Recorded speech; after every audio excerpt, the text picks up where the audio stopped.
அழகுள்ள துரை யாரடி, இவர் யாரடி?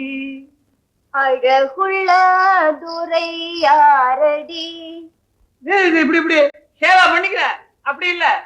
துரை யாரடி, துரை யாரடி? ஐயோ, உனக்கு இந்த பாட்டுக்கு தகுந்த மாதிரி அபிநயம் வராது. உன் அபிநயத்துக்கு தகுந்த மாதிரி நான் பாட்டை மாத்துறேன். அழகுள்ள ஷேவிங் பிளேடே தடி, பிளேடே தடி. அழகுள்ள ஷேவிங் பிளேடே இல்ல இல்ல, துரை யாரடி, துரை யாரடி? துரை யாரடி, யாரடி, யாரடி? அடியே கணக்கு சுந்தரி, உனக்கு ஆம்பளைங்க தராம ஆட வராதோ? அவர் தான் தொட்டு தொட்டு கத்து கொடுக்குறார். அவர் தொட்டு தொட்டு கத்து கொடுத்தா நீ ரசிச்சுக்கிட்டு இருக்கிறியா? அடியே நானும் டான்ஸ் கத்துக்கிட்டு வந்தவ தாண்டி. ஆமா, எங்க கல்யாணமே அப்படிதான் நடந்தது. கேள்விப்பட்டேன். இவரு உங்களை இழுத்துட்டு வந்து தராமே. ஐயோ பொய், நானும் அவளை எழுத்துக்கிட்டு வந்தேன், இவதான் என்ன எழுத்துக்கிட்டு வந்தா. ஐயோ, இப்போ நாளைக்கு உனக்கு நான் எல்லாம் கத்து தரேன். நாளைக்கு எல்லாம் கத்து கொடுக்குறீங்களா? இந்த காலத்து பொம்பளைங்களுக்கு இதெல்லாம் கத்து கொடுத்துதான் தெரியணுமா? என்கிட்ட டான்ஸ் கத்துக்க வரவங்களே கம்மி, அவங்களையும் நீ விரட்டு. கத்து கொடுக்கணும்னா தொட்டு தொட்டு தான் கத்து கொடுக்கணுமா? அந்த பொண்ணுக்கு என்ன கல்யாணமே ஆகல தெரியுமா? ஐயோ, அதுதான் ரொம்ப தப்பு. அப்ப அந்த பொண்ணு கல்யாணம் ஆனப்புறம் நான் தொட்டு தொட்டு கத்து கொடுக்குறேன். இத பாருங்க. ஐயோ, என்ன நீ தொட்டு தொட்டு பேசுற? என் தலையெழுத்து, நான் தடவை யார் தொடுவாங்க? நீங்க யார வேணாலும் அழைச்சிட்டு வாங்க, ஆடுங்க பாடுங்க, நான் வேண்டான்னு சொல்லல. ஆனா ஒரே சமயத்துல ரெண்டு வேண்டாம். நான் வேணா போயிடுறேன். எப்பா? இல்ல, இது வந்து இரண்டுக்கு பிறகுதான் வேண்டவே வேண்டாம். நாளைக்கு மட்டும் அந்த பொண்ணு டான்ஸ் கத்துக்க வரல, நீ செத்தரி. என்கிட்ட டான்ஸ் கத்துக்கணும். நீ உஷா, எல்லாத்தையும் நான் வாசல் நின்று கேட்டு தாண்டி இருந்தேன். நோக்கு இந்த கதி வரப்படாதுமா மாமி. நேத்து கூட அவங்க ரெண்டு பேரும் பீச் எல்லாம் சுத்துறதா கனவு கண்ட மாமி. கனவு கண்டுட்டியோன்னா? காத்தால தானே கண்டேன். ஆமா, கண்டிப்பா பழிச்சுடும். ஐயோ, மகாபலி அந்த பொண்ணை மயக்கி விட்டார் மாமி. எனக்கு இப்ப என்ன பண்றதுன்னே தெரியல. அதுக்கு ஒரு வழி இருக்கு, நான் சொல்றேன். அந்த பொண்ணு எழுதுன மாதிரி ஒரு லவ் லெட்டர் எழுதி அவர் கண்படுற இடத்துல வச்சுடு. வச்சுட்டு மறைஞ்சு நின்னு பாத்துன்று அவர் வந்து லெட்டரை படிக்க தெரியுமா? நான் 4ஆம் கிளாஸ் வரைக்கும் படிச்சிருக்கேன். அந்த மூஞ்சிக்கு அது போரும். படிச்சுட்டு யார் எனக்கு இந்த மாதிரி எல்லாம் லெட்டர் எழுதுனது அப்படின்னு சத்தம் போட்டார்னா நல்லவர். யாருக்கும் தெரியாம லெட்டரை மறைச்சு வச்சுட்டாருன்னா அவர் கள்ள புடிச்சுக்கோ. மாமி மாமி, இப்பவே லெட்டர் எழுதி வச்சிடலாமா? அவசரப்படாதே, எப்ப லெட்டர் எழுதுங்கிறதே நான் சொல்றேன். அதுக்கிட்டும் உஷா, அவ ரெண்டு பேரும் பீச்ல சுத்துறதா கனவு கண்டே. அப்புறம் என்னடி பண்ணுன? அப்புறம் நான் முடிச்சுக்கிட்டேன் மாமி. எல்லாத்துலயும் நோக்கு அவசரண்டி. இன்னும் செத்த நாய் தூங்கி இருக்கப்படாதா? என்ன பண்ணாலும் என்னடி பண்ணிருப்பா?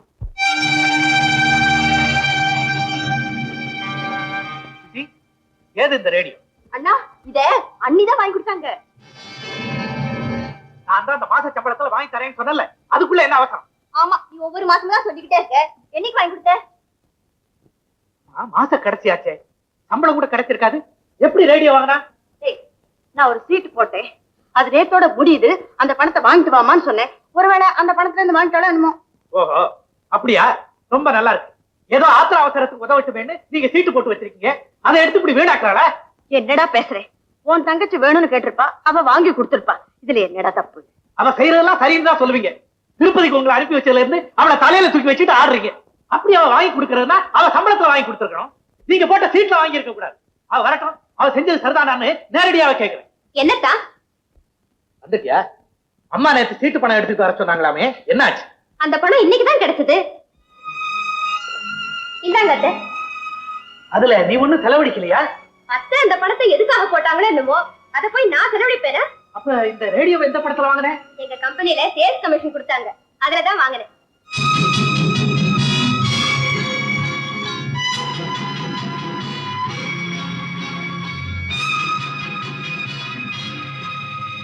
அண்ணா, கையால இந்த ரேடியோவை ஆன் பண்ணி வைனா. அத வாங்கி கொடுத்தவங்களே ஆன் பண்ணி வைக்கிறதா பொருத்தம். சுசி, உங்க அண்ணன் ஏதோ கோபமா இருக்காரு. ஏன்னு தெரியும். இப்ப அவரை தொந்தரவு பண்ண வாங்க அத்தை.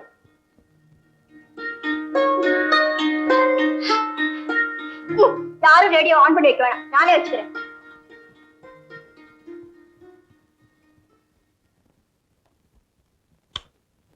தன்னை விட தன் மனைவி அல்லிக்கு அதிக மரியாதை என்று கண்டபோது அர்ஜுனன் வேதனையால் புழுங்கினான்.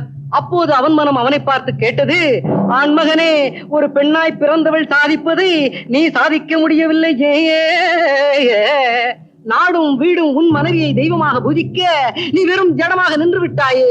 உனக்கு ஆண்மை இல்லை, வீரமில்லை, நீ வாழ்வதும் ஒரு வாழ்வா என்றெல்லாம் அவன் மனம் அவனை பார்த்து கேட்டது.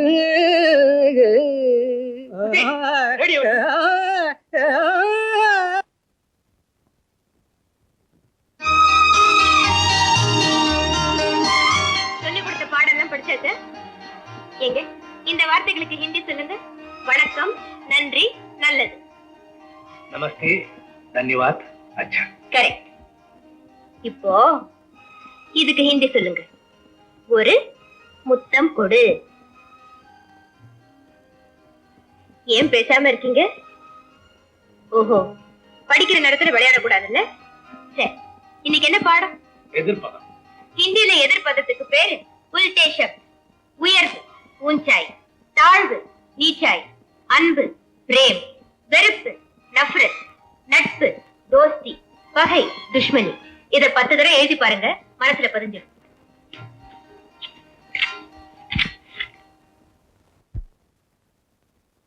சார், நமஸ்தே மோகன். பிரிஸ்டீஜ் கம்பெனி ஆர்டர் வேண்டாம்னு சொல்லிட்டீங்களாமே, அது நம்ம கௌரவத்தையே பாதிக்குமே சார். மோகன், அது ரொம்ப சின்ன ஆர்டர். அதை செய்து கொடுத்தாலும் 1000 ரூபாய்க்குள்ளதான் நமக்கு லாபம் இருக்கும். அதுவும் இல்லாம 4 நாளைக்குள்ள செய்து கொடுக்கணும்னு கேட்டிருக்காங்க. நம்ம கம்பெனில தான் யாரும் ஓவர் டைம் செய்ய விரும்புறது இல்லையே.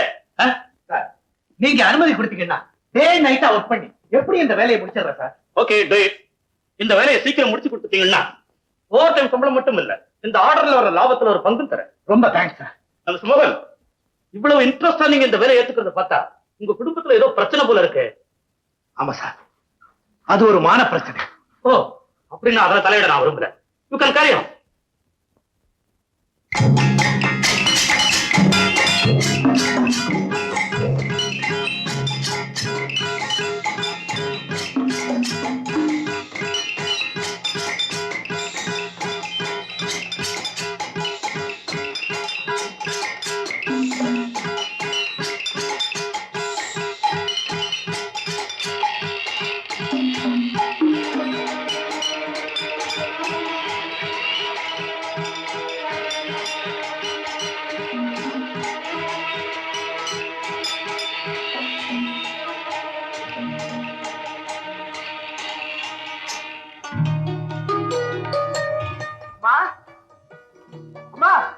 என்னடா 4 நாளா வீட்டுக்கு வராம அப்படி என்னடா வேலை? ஒரு ஸ்பெஷல் ஒர்க் எடுத்து பகலா வேலை செஞ்சு 4 நாள்ல முடிச்சிட்டேன். நிறைய பணம் கிடைச்சது. அதெல்லாம் அப்பாவுக்கு இந்த ஃபேனை வாங்கி கொடுத்தேன். நல்லா இருக்காமா?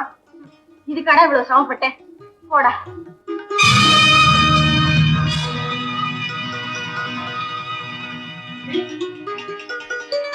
இந்த வீட்டுல எது கேட்டாலும் அண்ணி தான் வாங்கி தராங்கன்னு பீத்திக்குவியே.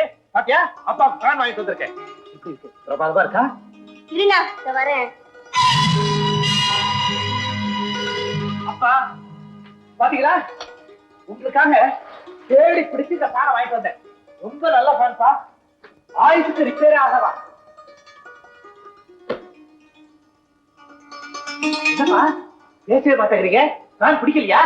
பிடிக்கிறது இருக்கட்டும், இந்த வீட்டுலதான் தேவைப்பட்ட பொருளை வாங்கி கொடுக்க ராதா இருக்கும் போது நீ ஏப்பா கஷ்டப்படுற? அவதான் வாங்கி தரணும், நான் வாங்கி தரக்கூடாதா? என்னால முடியும்னு காட்டத்தான் வாங்கிட்டு வந்தேன். மோகன், தாகம் எடுக்கிற வெயில் காலத்துல தண்ணி பந்த வச்சா எல்லாம் அதை தேடி போவான். கொற்ற மழையில வச்சா யாருக்குப்பா பிடிக்கும்? என்னப்பா சொல்றீங்க? இந்த 4 நாள்ல நடந்தது எதுவும் உனக்கு தெரியாது மோகன். ராதா வேலை செஞ்சதை பாராட்டி அவங்க ஆபீஸ்ல அவளை சேல்ஸ் மேனேஜரா ப்ரமோட் பண்ணிருக்காங்க. 1000 ரூபாய் சம்பளம். அதோட வசதியா ஒரு பெரிய வீட்டுல இருக்க சொல்லி அதுக்கு கம்பெனியே வாடகையும் தருது. அதனால பக்கத்துல ஒரு பங்களா ராதா வாடகைக்கு இருக்கா. அங்க போறதுக்கு தான் எல்லா ஏற்பாடுகளும் பண்ணிருக்கோம். நாம போற பங்களாவில ஏர் கண்டிஷனே இருக்கு. இந்த ஃபேன் அவசியம் இல்லை. அங்க எல்லாம் கட்டியாச்சா?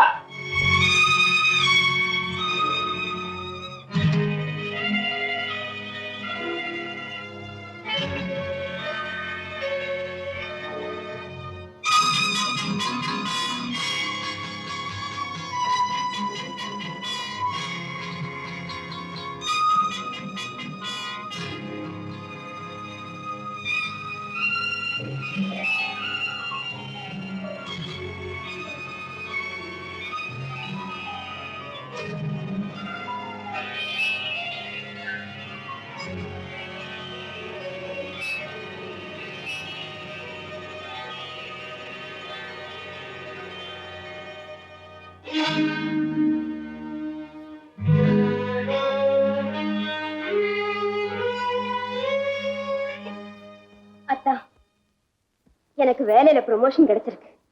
இதோ ஆர்டர்.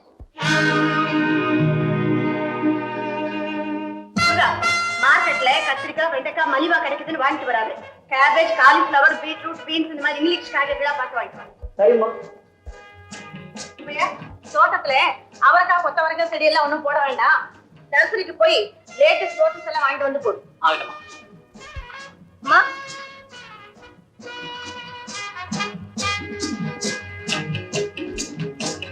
சுசிலா, காஃபில சுகர் அதிகமா இருக்கு. சமையல்காரனை கொஞ்சம் கவனி, தெரியுமா? ஹாய், இந்த ரவுண்டுக்குள்ளே எல்லா குள்ளையும் போட்டீங்களே, வெரி குட். அந்த வீட்டுல முடியவே முடியாதுன்னு சொன்னியே, ஞாபகம் இருக்கா? முயற்சி பண்ணி எல்லாத்தையும் போட்டேன் பாரு. சரி, உங்க அண்ணன் காஃபி சாப்பிட்டாரா? கொடுக்க போறேன், நானே கொண்டு போய் தரேன்.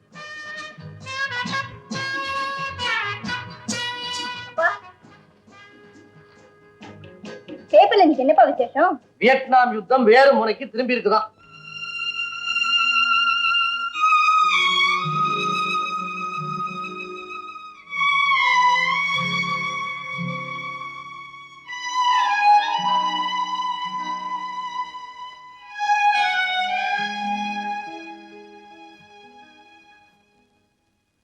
ஏங்க, இந்த வீட்டுல எல்லாரும் எல்லா சௌகரியத்தோடவும் வாழும்போது நீங்க மட்டும் ஏன் இப்படி ஒதுங்கி வாழறீங்க? உங்களுக்காத்தான் புது ஷூ வாங்கிட்டு வந்திருக்கேனே, ஏன் இந்த பழசை விட மாட்டேங்கிறீங்க? இன்னொருத்தர் செருப்புல நடக்க நான் விரும்பல. ஏன் சம்பாத்தியத்துல நான் வாழணும்னு நினைக்கிறேன். உங்க மனைவினா ஏன் சம்பாத்தியத்துல உங்களுக்கு பங்கு இல்லையா? புருஷன் நிழல்ல பெண்டாட்டி இருக்கணுமே தவிர பெண்டாட்டி நிழல்ல புருஷன் இருக்கக்கூடாது. அப்படி வாழ்ந்துதான் ஆகணுங்கிற நிலைமை ஏற்பட்டா அந்த புருஷன் நாக்க பிடிங்கிட்டு சாகலாம். உன் முந்தானையில என் குடும்பத்தை கட்டி இழுத்துட்டு வர நான் கொஞ்சம் கூட இஷ்டப்படல. ஆனா உழைச்சு உழைச்சு ஒஞ்சு போன எங்க அப்பா, ஒரு சுகத்தையும் காணாத எங்க அம்மா, என் தங்கச்சி, இவங்களுக்கு கிடைக்கிற சௌகரியத்துக்கு குறுக்க நிக்க நான் விரும்பல. அதனாலதான் அந்த வீட்டுக்கு வர நான் சம்மதிச்சேன். அத்தா, வானம்பாடி எவ்வளவுதான் உயர பறந்தாலும் வானத்துக்கு கீழேதான். ஒரு பெண்ணு எவ்வளவுதான் உயர்ந்தாலும் அவ புருஷனுக்கு அடக்கம்தான். நீங்க நினைக்கிறது ஒரு அர்த்தமில்லாத கற்பனை. கற்பனை இல்லை, என் காதல் விழுபடியா.